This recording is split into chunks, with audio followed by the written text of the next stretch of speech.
This is Frank Valby with Frank Presents. And today it's my honor and privilege to have Shane Joseph Hopkins, an author uh, with two books out. One is, what do you call it? Welcome to the absolutely astounding life of Whistle Evil Fonzarelli Star. And Beautiful nightmares, a kaleidoscope of twisted twists. Shane, welcome to the program. Thank you very much. Shane, what part of the country did you grow up in? I grew up in New Hampshire in a little town called Kentucky. It's about 20 minutes outside of Concord. And then when I was in high school, I moved to Concord. And then when I graduated, I always wanted to be an actor or a comedian, something artistic. So I moved to Boston and I gave that a shot. And then I ended up moving to Rhode Island, and it was either acting or firefighting because I went in the Navy and I was a firefighter in the Navy, and I loved it. So I got out and I got a job on the Newport Fire Department in Rhode Island. There's a program now on TV, I don't know if you're familiar with, called Fire Country. I have heard of it. I might have seen it like once, but I haven't. I don't really. And a lot of that relates to EMTs and other Chicago Fire and a lot of others. Yep. And were you an EMT? I was. I was on the Newport Fire Department for 25 years. I was an EMT for 30 years. And then, like I said, I was in the Navy. I was actually a hull technician, but they do all the damage control and the firefighting. And firefighting on a ship is very important. It's different. You're not going anywhere. No, you're not going anywhere. Those must have been exciting years in training. Yes, yeah. I mean, I did my A school in Philadelphia, and we did, a lot of training there and stuff. And in Rhode Island, you married? You have children? I am married. Been married for 21 years. I have 2 children, and our 8th grandchild is on the way. Wow. Yeah. Wow. Yeah, it's something. That is great. Yeah. That is wonderful. Yeah, it's exciting.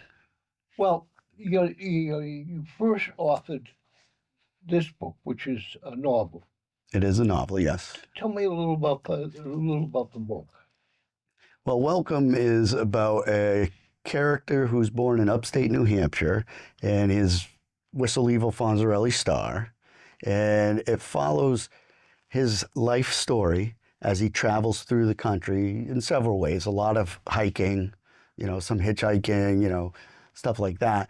And one ththing that is interesting is every street, every town in here, I wrote, and I had a map and an atlas, and I'd look at every street, every town is real.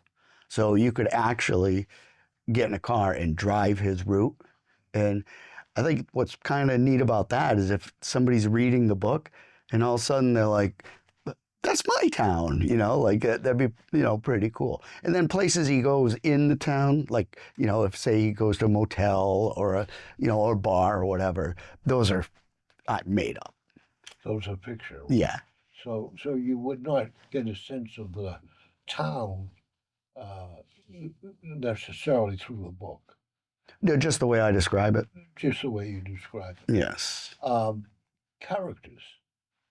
How do you form or come across or come up with a character? I gather this is a person's name. Well, Whistle Evil, EVEL, is Evil Knievel, and then Fonzarelli is Arthur Fonzarelli, the Fonz from Happy Days. I take it from there, and then Star with the 2 R's. Some people, maybe Ringo Starr, but I wasn't really thinking of that at the time, but possibly. All right. So the Welcome Absolutely Astounding Life of Whistle Evil. This is the individual that Yes, you're writing. yes, Whistle Evil Fonzarelli Star. That's this guy right here. And the characters through the book. How do you come across them, develop them, or? Well, it's interesting because when I started writing the book, I knew the beginning and I knew the end and I knew the gist of how he was going to go. But then as I wrote, I just feel characters as they came into my mind. And my wife, this all started because my wife and her mom went to Israel for 2 weeks. So we live in a log cabin that we built down in Rhode Island, and I had it to myself for 2 weeks. So I just decided it was time. And when I type, Frank, when I type, I'm like, click, click, click. So I handwrite. Um, so I have to handwrite everything, and then eventually I go back but I can't have complete silence when I write. So it was great when my wife got back. She came in. I had like 6 chapters done. They're pretty short chapters because I like to kind of keep it moving. And I said to her, "Hey, I'm writing this book," and she just looked at me and said, "Yeah, of course you are." All right. So she was great because she would sit we live downstairs. Well, we have like a bar downstairs in our TV area, and she would watch TV. And it was good because I can't, like I said, I can't just have complete silence. And she was great because I could say, "Hey, honey." She's like, "Yeah." So if you were staying in a motel in a boggy area, what would the name of that motel be? And 9 times out of 10, she'd shoot a name out, and okay. And she's also responsible for a few characters' names. And there's one guy in Boston. I'm not going to give it away because he does travel through Boston. And there's one guy in Boston in particular that she came up with the name, and it's just great. It's just too perfect. Yeah.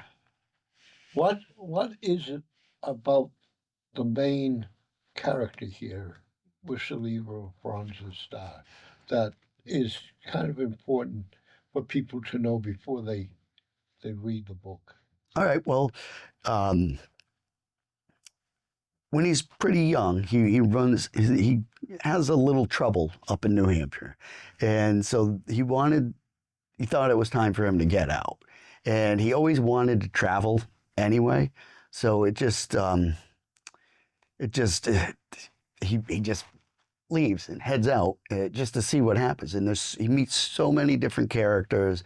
It has so many different adventures, and it just follows his path. And at first, I can say that when he's heading south at first, because he heads south, he's just trying to beat winter. Like he's like, okay, well, I got to get down to where it's not freezing. Yeah. Right, right. And then it goes from Not going there. to Minnesota first. He's not going to Minnesota first. No, no. And I can safely say he doesn't go to Minnesota. Sorry, Minnesota. The other interesting thing is you now have an audio cassette that reads the book. Audiobook about Whistle Evil Fonzarelli Star that I narrate. And that was interesting because the way that happened was, like I said, I handwrite everything, and my writing is like a kindergartner, So I figured I'd have to record it for somebody to type it because I typed Beautiful Nightmares, but I didn't type Whistle. And so I had a guy who played at a party at the cabin for my wife's 40th birthday. So I called him, and he's like, "I got a guy. He's got a studio, a nice old top floor studio in Kenyon Mills, Rhode Island, right along the river, old place." So I went there, and I read the first 2 chapters, and I stopped, and they're both looking at me, and I was like, "What's up?" And they said, "We're making an audiobook, and you're narrating it." So there's something great about the audiobook that I'm not sure, unless you know, I don't really know anybody that knows. The audiobook has a full original music score with it, and including sound effects. So I kind of look at it like you and I are not going to see the characters in our mind quite the same, or see where he is quite the same. So between my narration, the original music score and sound effects. It's basically a movie, but your mind is the screen. So I kind of like to say that if a million different people listen to my audiobook, I will have just made a million different movies. And I think that's pretty cool. When did the book come out? Whistle came out in 2020, so 6 years ago, And almost 7 years ago. the audio book? Just May 1st. May This 1st? this last May 1st, yes. So matter of fact, a month today. Yes. How did you go about having the book published? I have an incredible publisher, Stillwater River Productions in West Warwick, Rhode Island. And I went with somebody local because I wanted to be able to physically go there and sit with them instead of having to email stuff. And it's Steve and Don Porter at Stillwater. And they've been great. So I used them for both books. And now we just have a nice working relationship together. Sometimes people today are producing and publishing their own book, and they're because they're having a hard time finding a publisher, Mhm. or it's a small thing. Did you consider that at all? No, I did not, because I love these guys and I love having a team that can really do all of that, and I can just concentrate on writing. How did you find them? Did you know them before you went to them? No, I didn't. I just contacted them and then I met with them. They used to be in Pawtucket, and now for me, it's great because they're in West Warwick, which is a lot closer to me than Pawtucket. So it's convenient. It's nice, and they're great people.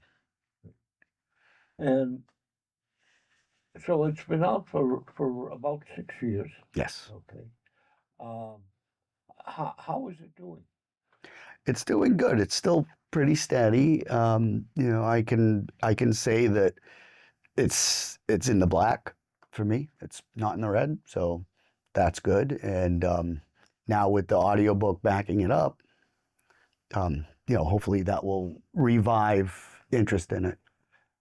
How can someone acquire this book? Is there a website or a Yes. store? Thank you for asking me that, actually. My website is shanejhopkins.com, and my email is shanejhopkins@yahoo.com. And you can also get it through Amazon or any other. You can even go to your favorite bookstore and have them order it. Order it. Yes. And that goes for the audio. How do you acquire the audio? I gather that's probably digital. It is digital, yes, and it's on over 30 media platforms, including like a good way that a lot of people will get it is through Audible. But then there's you can just I'm not technically savvy, which I know you've mentioned that you are not as well. Right. So I did order it just to see if it you can order it, and I got it. So if I can do it, anybody could do it. You just got to play around a little bit. Yeah. I wish I could give a clearer answer on that, but I really don't know. I won't go into yesterday how I tried to get something from Amazon and could not succeed. No, I hear you. I feel your pain there. That's absolutely correct. All right. It was a while later then that you sat down, and this necessarily isn't a fiction book. It is what? No, it is fiction. Right, but it's not a one story. It is not. So the two books are standalone projects. They're not, it's not a sequel or anything like You're that. going to have a trilogy here. Well, we might, just not yet.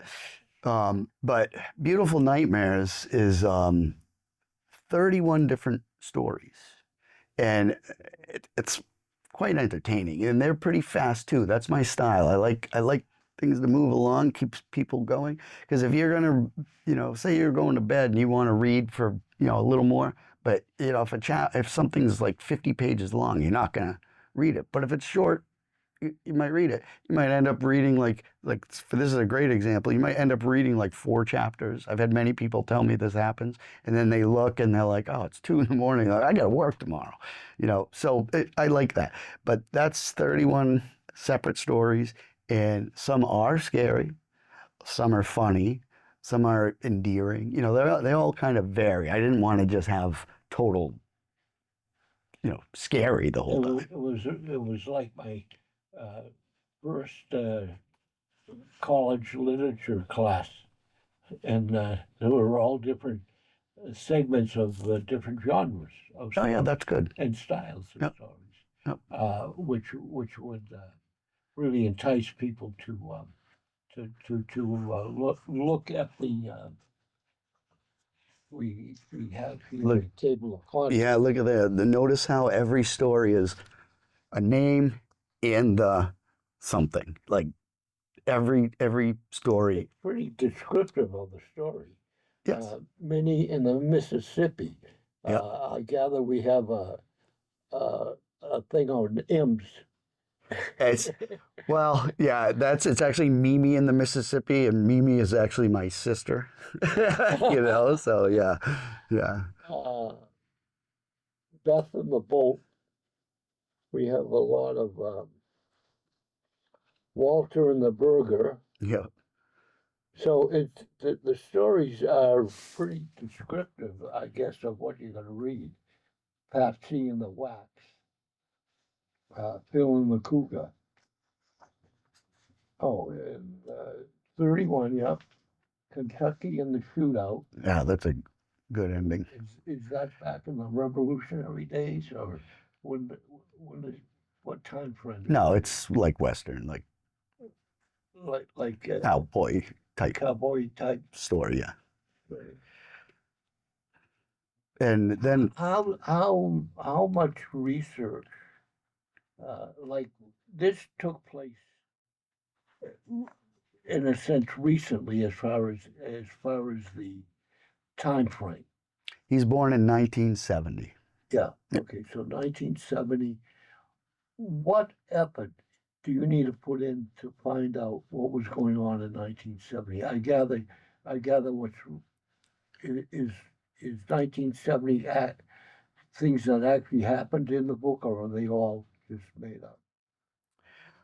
Like they're all just made up, except like cars that I describe and stuff is like from the time period. And I was born in 1970, so that's why my wife said, "This is you."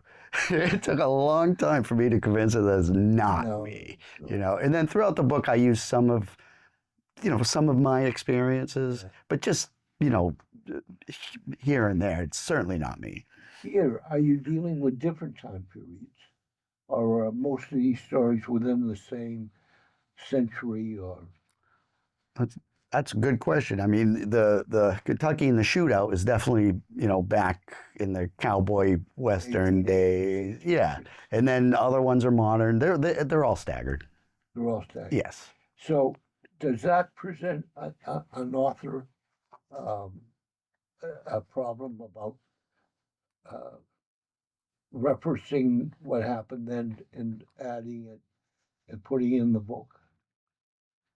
Not really. I just kind of go.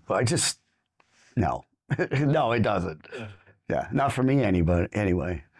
Have you had formal training in literature or in writing? N- No, not anything more than like in high school. And I always did a lot of writing. Like even as a kid, I was always writing little stories, and I love it because I love to just kind of go into my mind and just dig stuff out. Matter of fact, I really wasn't the greatest student growing up, so I did actually spend a couple summers in summer school, and I had a class and I didn't do anything about it the whole time. And the night before you had to pass in like the final paper, I wrote a story. And it was about a guy on a subway, and it doesn't matter. It was a story that I wrote, and I passed the story in. had nothing to do with the class. And when I got it back, it was an A plus. Wow. And he wrote, I gave you an A plus because I can't give you an A plus plus. So I was like, yeah. That's pretty cool. That's cool. That is. Yeah. Did you write many letters? Did you know your wife when you were in the Navy? I was married once before, and that was my first wife, and now my second wife, Lisa. We've been together for 26 years. Well, when you were married, when you were in the Navy, did you write love letters home or? Yeah, a few, but not too many. I mean, I was, I would be gone for like 6 weeks, 2 months, something like that. I wasn't gone for like 2 years. Yeah. So what were you on?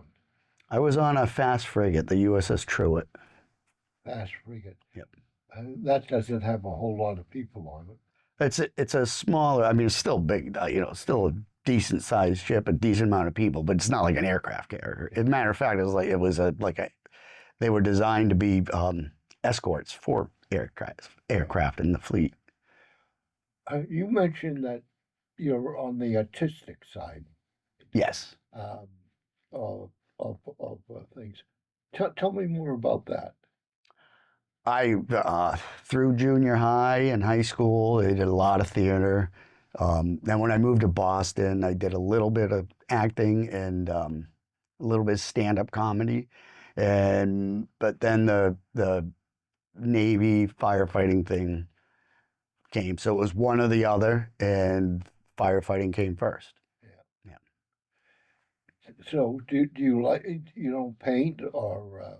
Yeah, a little bit, but not Really? but just, not like, I don't have a studio where I paint, but yeah, I paint and stuff. You go to theater?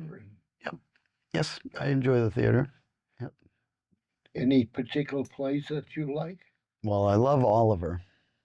I love my whole family is like, we know like every song. And matter of fact, my wife would be like, every time you guys get together, you guys just break out in song Oliver, and I love them all. I love, all of them. Yeah, I mean, I've seen Cats like 5 times. I'm kind of all set with seeing that again, but yeah.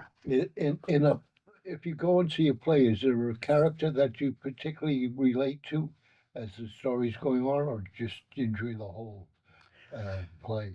For the most part, just enjoy everything. But that's interesting because I think also with my age, it changes. Because when I was younger, of course, I loved Oliver. I loved The Artful Dodger. And now, like, as I'm getting older, I find myself walking around the house singing Fagin, singing songs like, in this life, one thing counts, and I'm like, oh, well, I guess I'm getting older. Yeah. Yeah. Oh, that is wonderful. Yeah. So, what haven't we covered that you specifically would like to tell the people watching? Well, I think we've covered both books quite well. I will just mention our cabin. We actually built our cabin.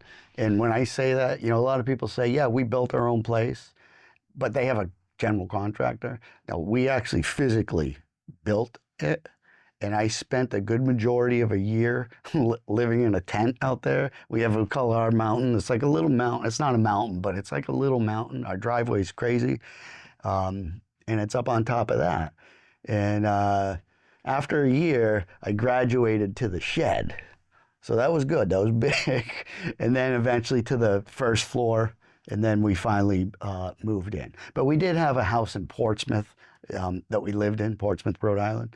And so, and I was still working. So it was a lot of driving, put it that way. But it was worth it. We love it now. I think if you live somewhere and you can say that's actually, because we've done a decent amount of traveling, but I can honestly say that our cabin is my favorite place on earth. So, and I think if you can say that, you're pretty lucky. Yeah. You're not just existing, living somewhere. You actually love where you're at. That's right. Yeah. So I love it. You're not a native Rhode Islander. But I worked in Rhode Island Okay. for a short period of time. And it's interesting. Native Rhode Islanders, like from where you are, if they go to Providence, they think that is a huge, huge trip. Native Yes, Rhode you are so Islanders right. do not really go out of No, Rhode Island. I can even break that down even smaller for you. If you are from on Aquidneck Island, which is Newport, Middletown, and Portsmouth, a lot of people don't even want to leave the island, right? Let alone Rhode Island. Right, And, right. and I'll tell you, if you're on the fire department and you're not from Newport, then you're known as a carpetbagger. Totally, absolutely true. Yeah. The fire department today, I mean, Newport has its mansions and it has a lot of housing very, very close Yes. together. Yes. But on the fire departments today, it's not so much the fires as it is the medical uh, uh, things that happen that the fire department goes to, and the EMTs really are used. Yes. Am I? You are no, you're correct. That's absolutely true. Um, uh, Different departments have like Newport is a very aggressive interior attack fire department, so a lot of fires there they don't they're not big news because they actually get in there and put them out. But as far as the EMS goes, yes, that is a substantial portion of the calls that they get. In Franklin, when they send out the emergency ambulance, I'll call it out of the fire Sure. department. Yeah, the rest. They also send one fire truck. Yes. Does Newport do that? Yes, and a lot of people ask, like, well, why do you need an engine? If you get a call for somebody twisted their ankle, they're not sending an engine. They're just sending the rescue, and the rescue is two guys. But if you have, chest pain, any kind of major trauma, anything, a car accident, anything like that, they're going to send an engine because you don't want to run a code with two people because one person has to drive. So you're going to have one guy in the back of the rescue, doing CPR, and that's it. You need, and then our engines have three guys. So now you can have four guys in the back of the rescue. And this, well, actually, I should say four brothers or sisters, I should say, these days, instead of one person, just, I don't know whether Newport does this, but the Franklin Fire Department, if you have a medical emergency, or if you confined to the house and an emergency comes, you have a doctor's appointment. yes. The Franklin Fire Department will take you out of the house. Yes. And put you in the ambulance to go, or if it's a regular doctor's appointment, put you in a car. And then when you come back from that doctor's appointment, They'll come back. they'll come back. Yes. Does Yes. Newport do that? Yes. And is that pretty common now among departments, or? I would imagine. I don't know, but I would imagine it is. And people aren't going to ask for that service unless they really need it. Right. So it's not like a constant thing. There are other, like private ambulance companies that they can call as well, but they'll definitely do it if needed. Yes. Well, Shane Joseph Hopkins, can you tell people once more how they can acquire or look into or find out more about you on your website? Yes. Once again, ShaneJHopkins.com. Email ShaneJHopkins@yahoo.com, and you can look it up. There's a lot of information on my website that will help you. And the audiobook, 30 plus media platforms, and both books you can get pretty much anywhere. You can go to your local bookstore if you have one that you like and ask them to order it for you. So there's several ways, and people are savvy enough these days where they'll get it. Well, I understand you're writing your third one, so I'm going to look forward to when that's completed and have you call and come back. Yeah, me too. The third one, I'll just say the title of the third one is The Legend of Johnny Tobacco and Sweetie Marie. Johnny Tobacco and Sweetie Sweetie Marie. Yes. They're not real persons. No. Totally your imagination. Yes. Yes. So I'm excited. right. I'm excited. All right. Thank you. Great. Awesome. Thank you for watching Frank Presents here with Shane Joseph Hopkins. And if you come across us, please say hello and ask how the day is going.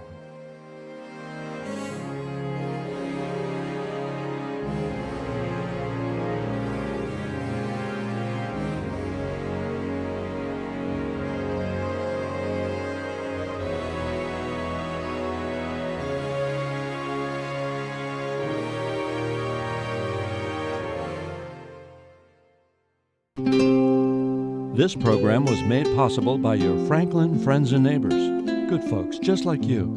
Thanks for supporting Franklin TV. And thanks for watching.